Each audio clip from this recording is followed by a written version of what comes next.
What's good, my people? Flash Speaks back for another video. The Chicago game versus the Seattle Storm is very simple. What happened to Camila Cardoso? I mean, when I look at this whole game, and you look at these two teams, Seattle is the more seasoned team. They have more veterans. They have more like all stars, all of that type of stuff. So they have a better record. You look at it like they have the advantage. However, when you look at the Chicago Sky, when they go with the lineup of Cardoso and Angel Reese, this matches up well against Chicago.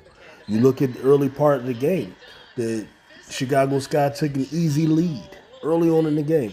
I don't have the numbers in front of me, but they had complete control of the game. They were up 7 at some point, up 10 at another point, and a lot of that had to do with the interior defense that was provided by Cardoso. Cardoso came out, got a quick 8 rebounds, I believe, or 6 rebounds and 8 points. I don't understand. We come out to the second half. There's no Camila Cardoso, and I haven't seen an injury report, so we don't exactly know why. I think that's really the tale of the game, tale of the story. So I really don't know what the issue is with that. We got to really find out what happened there to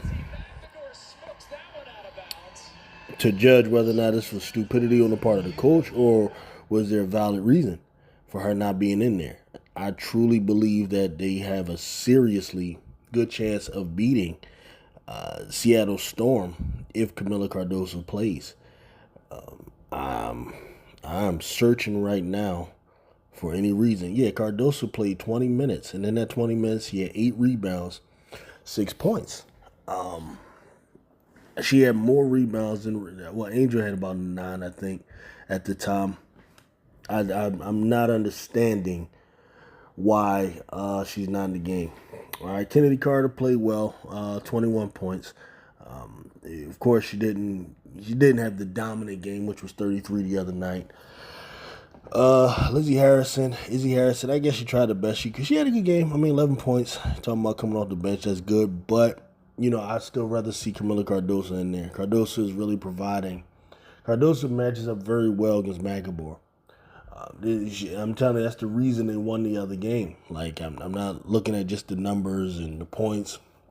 Some of you might just look at what Kennedy Carter did. Some of you might look at what Angel did. But, like, Cardoso is very, very important.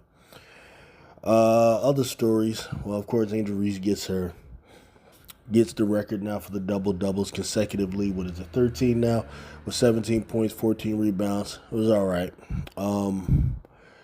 She didn't have the best game on defense to me, but she's going up against like a former MVP in Ogwumike, who puts in 24 and 13. So to go out there and get 14 and 17 against Ogwumike is good. And then the other day she got the 27 against her. So it's not a problem with her. You're going to learn as a rookie.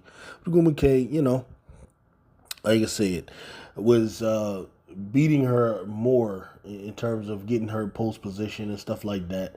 I mean, it's not like Angel didn't fight, but Ogwumike is really good at getting the post position.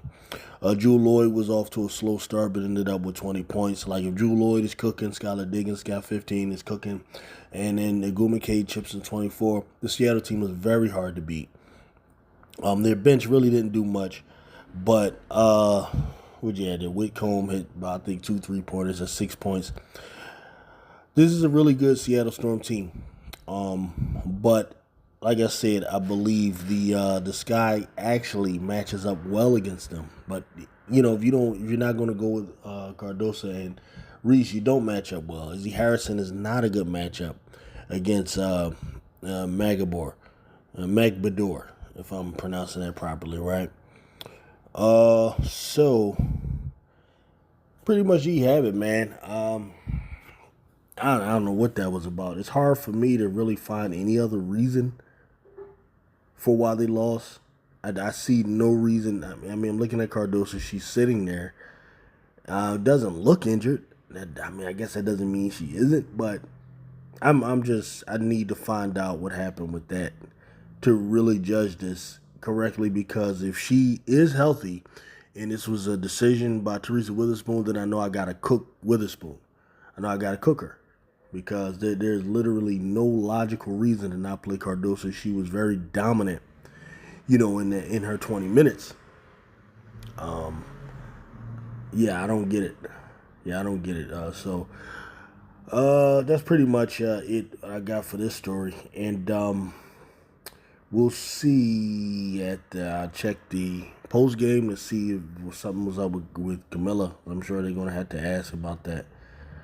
You know what I mean? So, a tough one for the Sky.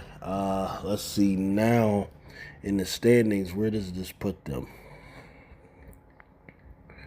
Where does it put them in the standings now?